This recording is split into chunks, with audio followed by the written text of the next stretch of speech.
Hey guys, welcome back to my channel. Let's get into Married at First Sight, season 17, episode 21, Climbing Down from Decision Day. So we are 2 days after Decision Day, and we can see that Emily, Claire, and Becca are all together, still at the shared apartment, and they're just kind of talking. Looks like they're having a girls' night, but they're saying that they're surprised that their exes have not texted them since Decision Day. And I'm just thinking, I don't know that I would want to talk to my ex at that point. Let the emotions die down. I mean, I'm pretty sure they will reach out at some point, but I would not be surprised. I would not have been surprised if my ex did not immediately reach out after the fact. I think they were saying that they wanted some sort of apology from what had transpired during that day. So we are 19 days away from Michael and Chloe's decision day, and it looks like they are doing some volunteer work at a pet sanctuary. And as there's goats and cows and all the things you would imagine on like a pet farm situation. But Chloe is really getting teary-eyed over one of the cows, I guess, that's there that is a little bit handicapped, I'm assuming.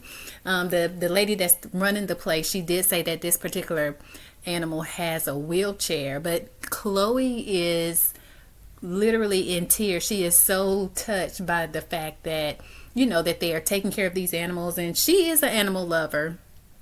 And I don't see this as a fun date, but they are volunteering. But yeah, they're cleaning up poop and whatnot. And this one I would have said, let's do something else.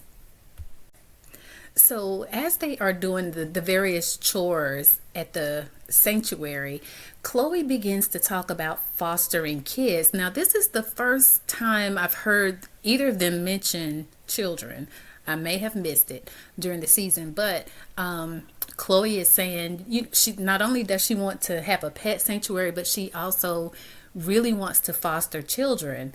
And Michael is saying, okay, which one do you want to do first? And she's saying, I want to foster kids first, because if we do that, then they can help us with the animal sanctuary. And Chloe goes on to say that she at least wants to foster 5 kids, and she would prefer them to be older because older kids are harder to adopt, and even troubled kids, she would be interested in that. Now, Chloe has a really big heart, because you have to have a really big heart to want to foster children, to want to work with kids that are considered high risk. And also the fact that, she wants to have a pet sanctuary. Like, she has a really big heart.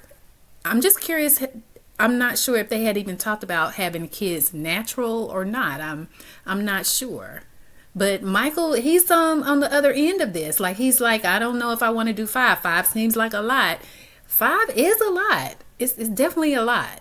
So this is one thing that they are kind of on different ends of the spectrum on.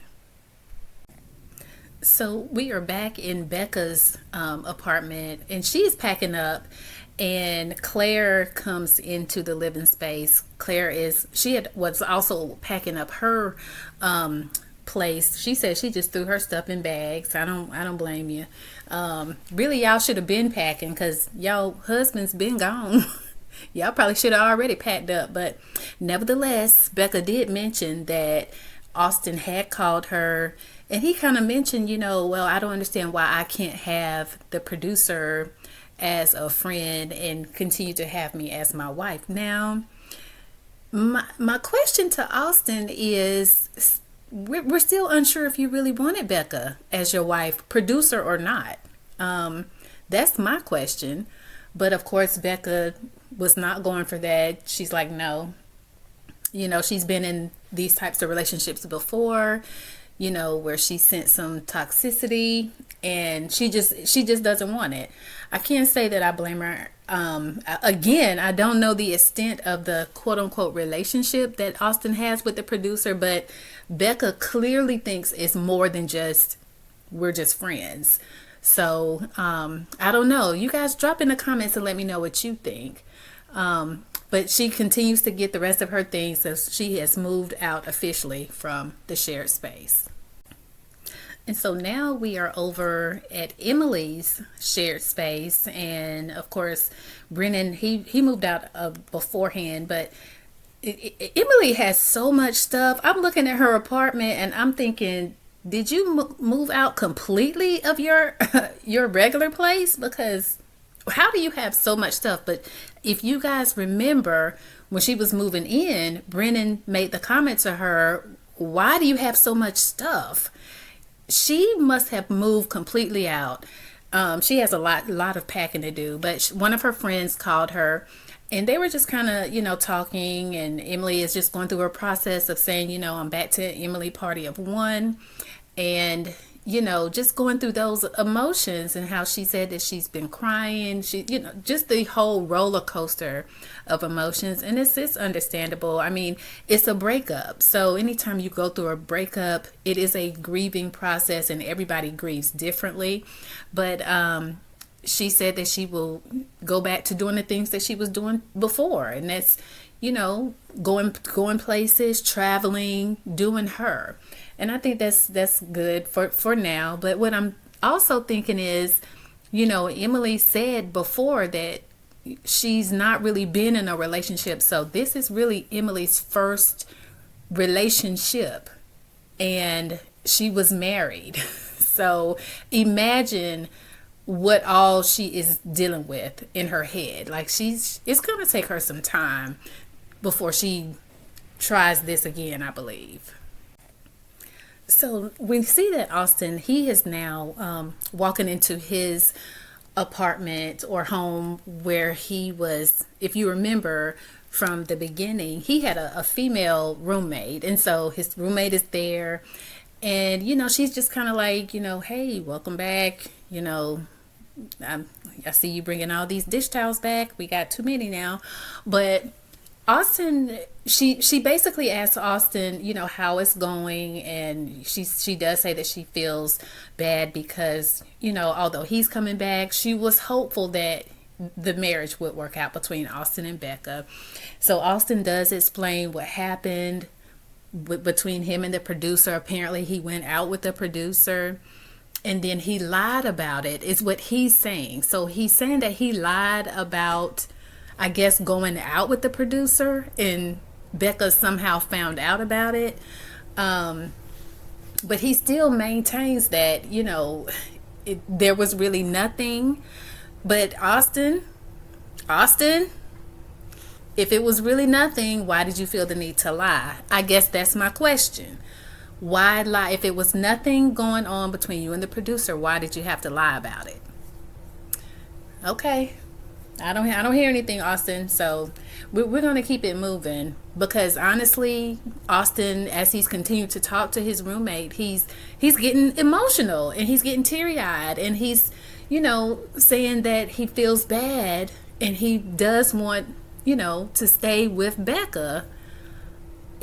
I don't know, Austin. That I'm finding there is some holes in the story. You're going to have to fill us in. What's really going on? And this, honestly, it adds a whole nother level to why he could not be intimate with Becca. Was it because of the producer? It's just so many questions. I really don't think that Austin was interested in Becca. He was never able to be intimate with Becca. And now we need to understand why. I want to know what really happened. What was it that you were not attracted to Becca in that way? Was it because of the producer? Was it because of something physical with you? We need to know. We need answers. So now Brennan and one of his friends, they're at the pool bar, and they are playing pool together and kind of talking about the whole experience. And, one of the things that Brennan says is that, he does care about Emily. And I believe that to be true. And the reason I say that is because when Emily had her accident, he did not have to show up for her the way he did. He really, really showed up for her. And so much so that I really thought, oh wow, this is going to be it. They're going to get back together. Things are going to be so much better, because it was so rocky from the start for that couple. But when he showed up for her the way he did and stuck by her throughout that entire healing process, I truly believe that Brennan does care about her. Now, that being said, now that as soon as she got better, things went right back to the way they were, and they were not getting along at all. And so that I understand that you can care about somebody and then just not care more about yourself. So Brennan is saying to his friend that no, he does not want to reach back out to Emily. He does not need closure. And, not everybody does. Now, I do believe Emily would like some closure. She definitely, I feel like she would talk to Brennan if he were to call. And she wants an apology. Like, she's already said that. I'm pretty sure Brennan doesn't feel he owes her an apology. And again, there are two sides, three sides to every story. There's his, hers, and then somewhere in the middle lies the truth. So, Brennan he's saying he's okay with never talking to her again. And I'm sure if it's up to him, he won't. He probably won't. But what his friend is saying is that because he knows Brennan, he feels like, that there are some things that Brennan needs to say, and he just hopes that his friend Brennan will not regret it one day. But right now, Brennan is thinking he has no regrets. No regrets. So we are 15 days from decision day with Michael and Chloe, and they are at the bar, and they both look so cute, dressed up really cute. So as they are, sitting at the bar, they're getting a couple of drinks, and, Michael lets us know that, hey, when we went to the novelty store, we definitely got it popping right after that. I knew it. I mean, because if y'all didn't, we would have to bring Dr. Pia back to talk about some other things, because why not? We already said that both Michael and they were already doing some heavy petting. They were already gearing up. So we knew that the novelty store was going to take them over the top. And Michael says it was amazing. They seem to enjoy each other. I mean, they really seem to enjoy each other. So as they're sitting there talking, they're talking about their leases, when their leases are up. And they are definitely looking ahead. So it sounds like, they are looking to stay together once decision day is coming up at this point. So I believe Chloe's lease is up, it's in December. Michael's is up in June. And so she says, well, what does it look like up until that time? And he says that he feels like, we can commit to staying together 5 days a week or so. Now, Michael, come here, Michael. Let me ask you a question. I just got a question. In what marriage do we only stay together for five days out of the week? I just got that question. Thank you. And so Chloe is actually picking up what Michael is putting down, because she asks him, okay, so what gives you pause? Because her point to Michael is, if we're not staying together full time, do you think it's going to fizzle out? And Michael is like, well, not really. And he brings up the situation where Chloe had actually taken time back to herself to go back to her own apartment when they got back from their honeymoon. And I definitely think that Michael felt some type of way when she did that. Now, Michael is putting that back in her face. in my opinion. Now, so Chloe is saying, okay, so what gives you pause? Because I'm sensing something here. And he says that he's not afraid of the sanctuary, the pet sanctuary. He's afraid of a 500 animal sanctuary. He's not afraid to foster kids. He gets pause when he has to think about fostering 5 kids. He's okay with 2. So yeah, this is a disconnect that they are having. But I think Chloe was all in this, but the minute the minute Michael says to her, I'm not gonna stay 5 nights with you when we first, until we get somewhere bigger. No, she definitely said, okay, don't you feel like this is gonna fizzle? And he's like, no, because you did it. So now we can see Becca is on the phone with one of her friends, and uh, Austin is grabbing a bite to eat with a couple of his buddies, and they're just kind of rehashing the whole what transpired between Becca and Austin, and their friends are just being super supportive of both of them, as friends should do. Becca is she is getting a little emotional.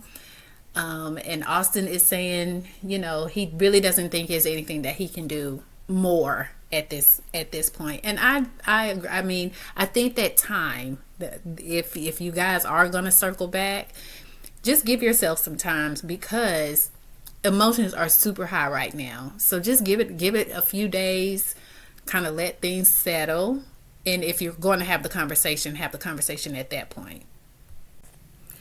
So now we are with Orion and Lauren, and Lauren is saying that she originally said that if she were to try to be friends with Orion, she would not do the reaching out, and she was happy to know that Orion had reached out to her. I mean, honestly, girl, just put him on the block list, because I don't even know why we are entertaining this couple right here. But nevertheless, they're on our TV screen, so here we go. They decide to do something fun together, and so they went to a place where you could play dodgeball, but you play with bows and arrows. Now this is actually a good date for Lauren and Orion, because she is taking out the little aggression. She is aiming for the head. She missed him, but she definitely was aiming high. And yeah, she beamed him a couple of times, but and rightfully so, because Orion, why are we here? So as Orion and Lauren, they finish up their dodgeball game with bows and arrows, they are sitting to the side and talking. And basically Lauren is just saying, have you been? Have you started dating? And Orion is like, no, I don't think I'm done with this process. Huh? Say what now? What do you mean, Orion? Orion. Okay. So Lauren is also confused. Like, we are both in confusion, because the way things left off between Orion and Lauren, they were not, I repeat, not in a good space. And it seems like Lauren she has actually done the work, and she's okay with where they are. She barely is okay with being friends, but she will be friends with him, but she's okay with nothing more than friends. But now Orion is saying, I'm not done with this process. I think I want to see where this goes. No, just listen, Lauren, come here. Let me tell you something. Go ahead and don't even worry about it. Don't even worry about it. Because my thought process, honestly, is, Orion, who convinced you to come back and do this? Somebody had to have talked to Orion, because he had checked out. He had checked all the way out at the honeymoon. So the fact that he is sitting here today, after most of the couples have already had their decision day, we only have one couple left. and now you're saying you think you might want to continue. No, somebody who's talking to you right now, who convinced you to do this? So now we're about 13 days away from Michael and Chloe's decision day, and we can see that Michael is in the shared apartment, but he's actually on the phone with Cameron. He's trying to get caught up because of everything that transpired when the couples were all together. He's just checking on Cameron because, Cameron walked out and left, during that process. And so Cameron is basically really letting us know that he felt like Claire really was playing puppet master, not just for him, but for also Emily or Becca, one of them. He felt like that she was basically kind of driving the decisions for the ladies and also for him. And if you recall, Cameron stated that Claire did not want him to reveal any of her secrets. Well, now he's he's telling it all. He's letting us know that, he is very glad that he decided not to stay married to her, and he has no plans on ever talking to her again. So once Cameron says that, he does go and say to Michael, well, let me just check on you for a minute. How are you doing? I'm hearing that you're doing better than some of the other couples. And Michael really confirms, yeah, he is doing better because all the other couples are broken up at this point. But what Michael does say is something interesting. He does say that he needs to determine if he is still on the right track mentally for marriage. Not just any marriage, but marriage in this capacity with Chloe. He may really have some feelings and emotions about this whole, pet sanctuary and fostering 5 children. He has some thoughts about this that may be kind of swaying him the other way, because up until this point, I felt like Michael was definitely a yes and Chloe was definitely a yes, but after they had that conversation about fostering, Michael seems to have changed just a little bit. But what I want to know, Michael, is why are we talking to Cameron? Like, if you want to talk to somebody, call Dr. Cal, Pastor Cal, call Dr. Pepper, Dr. P. Talk to one of the experts. Why are we talking to Cameron? I mean, Cameron, we like you and everything, but you're not an expert. You're not the one to ask the question of, is what I'm saying. So I think we are about 10 days from decision day for Michael and Chloe, and it is their 1 month anniversary. And Michael is surprising Chloe with a trip to the spa. And so they get in there and they're in like a hot tub type of situation. And of course, like I said, these two are frisky, honey. They don't need any help. But yeah, so Michael goes right ahead and say, I think I'm gonna go ahead and disrobe in this hot tub, and he does. He's taking it all off and says, I'm wide open now. And so Chloe is like, yeah, me next. But of course the cameras are there, so she is not gonna get undressed in front of the cameras. But frisky. So as they are talking, they are really having a good conversation. They're asking each other, what is it that you needed that I'm not giving you? And Chloe actually says to Michael that this is the healthiest relationship that she has ever been in. Chloe is smitten. She's not going to say it. She is not going to say that she loves Michael, because I believe she wants him to say it first. But Chloe loves Michael. She would definitely say yes. This is the healthiest relationship she has ever been in. Now, if you recall, when they got back from the honeymoon, she had to take a break because it was a bit much for her. Michael was a bit much. The way he dresses was a bit much.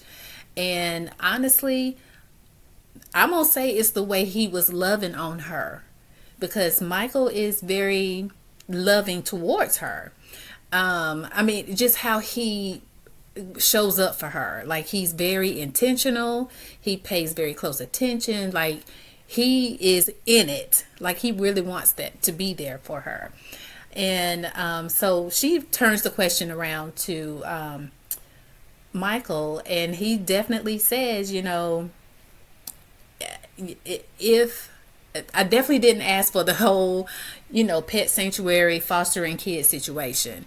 I mean, he's kind of joking around about it, but he's not. He keeps bringing it up. And I do believe that he is feeling pressure because he knows that's something that she truly wants. And he is not sure at this point if that's something that he would want for her. I mean, or it's not something that he would want. He doesn't want 500 animals around. He's an animal lover. He admitted that, but he is saying, I don't know if I could do that, or even the 5 kids. He's already admitted it's a bit too much. So she said, so what I'm hearing from you is that if decision day was tomorrow, you would say no. And he said, pretty much, yeah. He would say no. And she said, well, thank you for being honest. Again, I think that Chloe is a definite yes at this point. Michael, his decision is up in the air. I think, but he's being honest about it. So it is about 13 days after decision day, and besties Becca and Emily are going together to get their aura photos taken. I've never heard of this before, but they're going to get their aura photos taken and speak with a medium. And it's the only thing I really say about this part is that Becca and Emily have developed almost like a sisterly type of bond. I mean, this is not married at first sight. This is best friends at first sight, because it didn't work out for them, but they might become like lifelong friends. And I even believe that Emily said that in an earlier segment. But and whatever the medium said to Emily did take that, and she felt like it was to a T. For her situation. And Becca did say, she feels that what the medium said to her was true. However, in her mind, in Becca's mind, she feels like she's still unsure if she made the right decision about Austin. So we are back at the shared apartment with Michael and Chloe. And Dr. Pia is stopping by for a check-in, a checkup. And, now Chloe is saying, in the confessional that she is unsure. She said at one point, up until their 1-month anniversary, she felt really good about the relationship. She felt secure. She didn't have any she thought that Michael was good, she was good, everything was fine, until he said that he wasn't sure what he would say on decision day. So now she's in a state of confusion, and it's definitely showing on her face as Dr. Pia is sitting there. But one of the first things Dr. Pia is talking about is, what are your thoughts on blending families? And Michael says, well, I met her mom at the wedding. I was intentional about spending a good amount of time with her mom, getting to know her mom. But then he makes the statement that, Chloe has not yet met his mom. Michael, what you mean? Y'all been together for a month at this time. And so Dr. P is like, what? She hasn't even talked on the phone. And so Dr. P says, well, does your mom even know that you're married? And Michael says no. Michael, what? How can you be married to this woman for a month and your mother not know? Are you not in a good space with your mother? What is going on here? So Michael does say that, he feels that the appropriate time to let his mother know that he's married is after decision day. And Dr. Pia is like, this is not making sense. Of course, she's not saying that, but this is not making sense. But Chloe steps in and says, well, I kind of am okay. I'm okay with that because we don't want to raise any anxiety or anything like that. Then Dr. Pia goes into asking about living arrangements. And so now they're discussing the conversation that they had about, okay, we want to decide when would be the best time to move in together. And Dr. P is like, no, the question you should be asking is, whose place are we going to move in? Because we're married, we're not dating. Michael, I don't know what happened. Because I'm with Chloe on this one, because me and Chloe was thinking that everything was fine and everything was good up until your 1 month anniversary, and now everything is derailing. What happened? So Chloe is going on to say that she also, not only is she okay with Michael not telling his mother, but she is also okay with him not wanting to necessarily move straight in after decision day. Dr. Pia and myself are looking at Chloe like, you got two heads, because what do you mean? If you guys recall, in an earlier episode, way back when Chloe and Michael first met and their friends were there, and their friends were talking about Michael being a people pleaser. And Chloe's friends, I believe, said that she was a bit of a people pleaser. So we had two people pleasers together. To me, this is coming off very much as Chloe just wanting to please Michael because she wants to keep him. As a matter of fact, she says, listen, I came on here to be raw and be true and be honest as long as I leave with my person. Chloe is going to do whatever she got to do to keep Michael. So no, I don't think that Chloe is being honest about how she feels about Michael not introducing her to his mom, and I definitely don't think she's being honest about him not wanting to move in straight away. What do you guys think? Well, you know what, guys? That's the end of this episode, but guess what? We're not done. We still have a episode or two left. I don't know how many, but we're not done. But nevertheless, we're gonna come back. We're gonna come back and we're gonna talk about it. Listen, let me know what you think down in the comments below. I'm gonna meet you there. And in the meantime, don't forget to like, comment, and subscribe to my channel. And I'll see you next time. Bye.